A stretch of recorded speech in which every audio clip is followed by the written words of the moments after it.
Hey guys, what's up? Welcome back to another video on my channel. My name is Josh Fan of ShowMeFootball.com and ArrowheadAddict.com, and I'm back again today because we've got to talk about Tyrann Mathieu.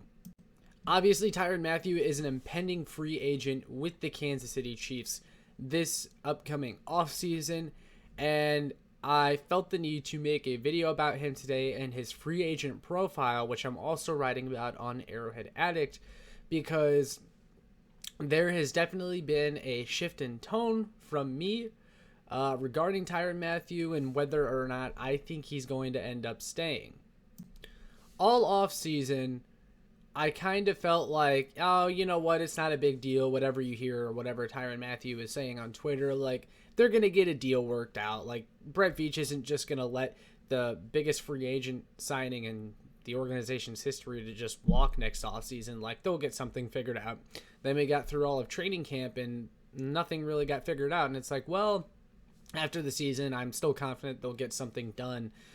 But, you know, just through reading the tea leaves and watching how everything has went down, I've kind of come to the conclusion that maybe they're not keeping Tyrann Mathieu. Like, maybe this is actually it. I mean, rarely do teams even get to this point in contract talks, you know, where they don't come to a deal and the player's about to become a free agent and that player still stays with that same team. It doesn't happen all that often. And I don't know, man. I've just gotten a weird, bad vibe around this Tyrann Mathieu situation, and something tells me that his time to Kansas City is coming to an end.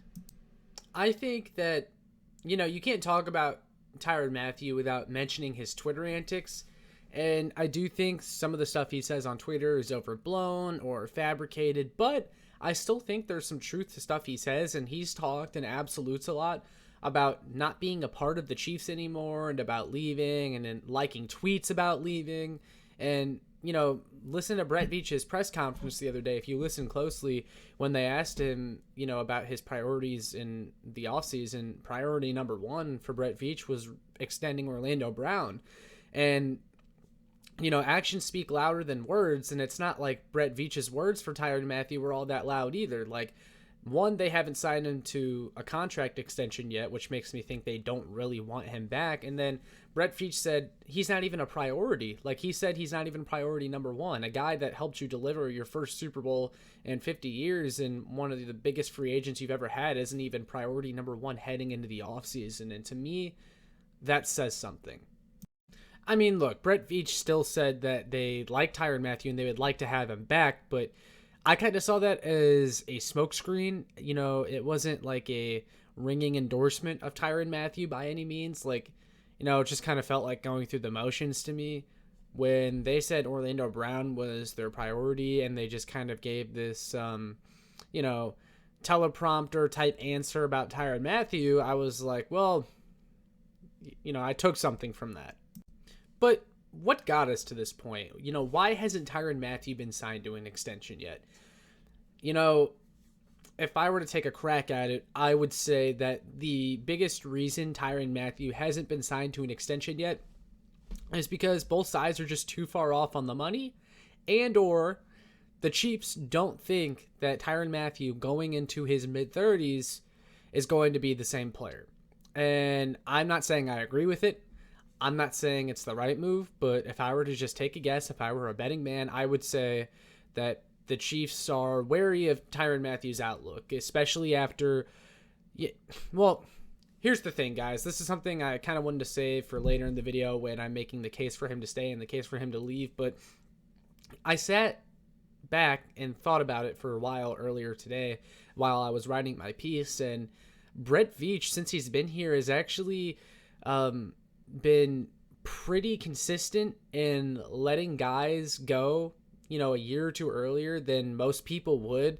He is not someone that's afraid to hurt feelings. He let go of D Ford, Bashaud Breeland, Eric Berry, Justin Houston. Well, it was time to go for Berry, but, still, I think some people were a little bit surprised to see Berry actually get cut.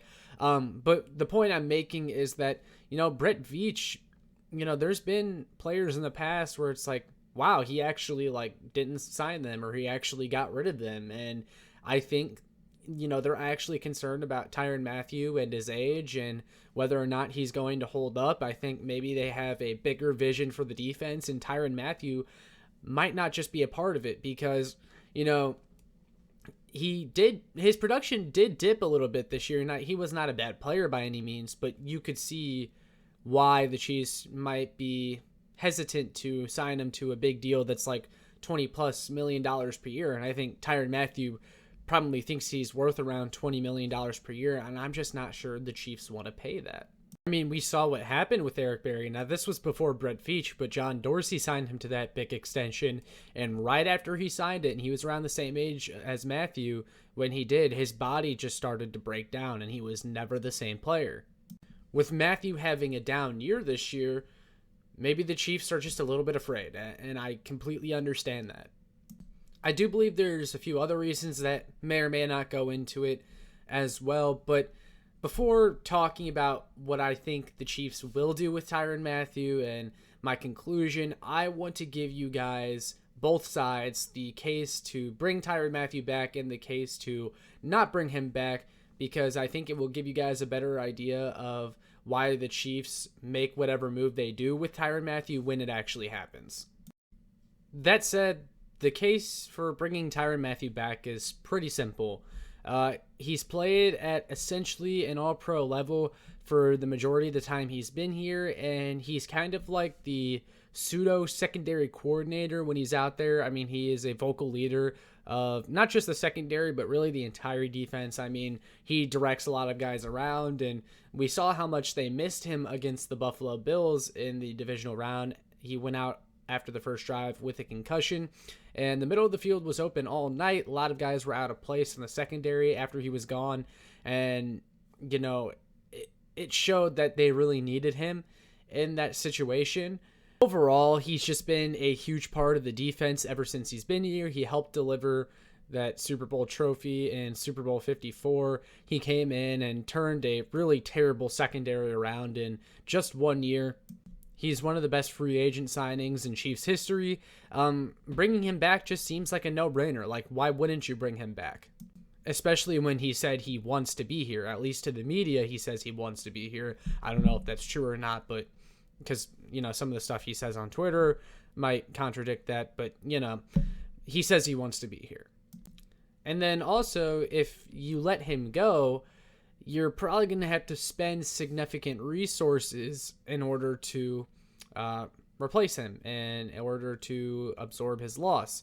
And if you're going to spend significant resources, like if you're going to go out and sign a big free agent safety, I guess I just don't really know why that free agent safety shouldn't just be Tyrann Mathieu, signing him to an extension. But then again, maybe the Chiefs want to get younger and there's someone younger out there, and we'll get to that here in a minute, but that would be the only reason why I would see them not signing Tyrann Mathieu and moving on to someone else. But yeah, in the case to bring him back, you're going to have to spend significant resources to replace him if you do let him walk, because it's kind of hard to imagine the defense getting significantly better next year if Tyrann Mathieu's no longer in the picture, because he's just been such a huge piece to the puzzle over the last few years. That brings us to the case for letting Tyrann Mathieu walk. I kind of already mentioned some of the other reasons earlier in the video, but if you let Tyrann Mathieu walk, looking at it logically, it does give the Chiefs the most flexibility letting him walk. You're not paying him a bunch of money. Maybe you can go and find a cheaper safety, a better value safety that maybe isn't as good as Tyrann Mathieu, but allows you to attack other needs on the defense and makes the defense better overall. Or maybe you just, like I mentioned earlier, want to move on to someone younger, but you're still willing to pay somewhere around the same money for Mathieu, but you just don't trust Mathieu as he gets older. Understandable. They could also even tag and trade Tyrann Mathieu. At least I'm pretty sure, I would probably have to double check on that, but maybe there's a scenario where you could tag Tyrann Mathieu and then trade him and get some assets out of it. Or they could save money altogether and they could draft someone high and put trust in a young prospect to go with Juan Thornhill on the back end of the defense. the possibilities are actually endless if you let Tyrann Mathieu walk, which is why it's actually an interesting thing to consider if you're one of those people that have already come to terms that Tyrann Mathieu isn't coming back. It'll be interesting to see which way the Chiefs go, but either scenario is certainly in play for the Chiefs. They've just set themselves up that way. I highlighted at the very beginning of the video that Brett Veach likes to surprise us sometimes, and he's not afraid to hurt feelings, and he will cut ties with guys that have been fan favorites for a long time, and he could do it with Mathieu. But, you know, a common theme with all those guys that Brett Veach has let walk is he's replaced them all with sometimes a bigger and better option. He's gone out and tried to replace guys a lot. And I could see him doing it with Tyrann Mathieu. So my bold prediction is that the Kansas City Chiefs let Tyrann Mathieu walk and instead sign New Orleans Saints safety Marcus Williams to somewhere around a 3-year, $50+ million deal. That's my bold prediction. You know, this safety free agent market has got some strong names in it. I think Jesse Bates will also be joining that group after the Bengals season is done. You could also make up for the mistake in the 2018 draft, drafting Breeland Speaks over Jesse Bates. You can maybe bring him in. But yeah, you know, I actually have come to terms with this, that Tyrann Mathieu is not going to be a part of the team. I could be wrong about that, but I would love Marcus Williams on this defense, because one area in which frustrates me with Tyrann Mathieu is, man, his tackling sometimes really hurts to watch. But Marcus Williams is a big hitter. He's a big tackler, but he's also got range too. And I think he'd be a serious piece for this defense and really make it more physically imposing and potentially bring it to an even higher level. So that's my bold prediction for this offseason and Tyrann Mathieu's free agent profile. But I want to hear from you guys. What do you think the Chiefs are going to do with Tyrann Mathieu, and what do you think of my prediction? Let me know in the comments. Would love to hear from you guys on this one, because I've been thinking about this for a little bit and I wasn't sure. But yep, there it is. I said it. So for those of you still watching, make sure you like, share, and subscribe so more Chiefs fans can find this. And make sure you check out my work on ShowMeFootball.com and ArrowheadAddict.com. I'll see y'all in the next one.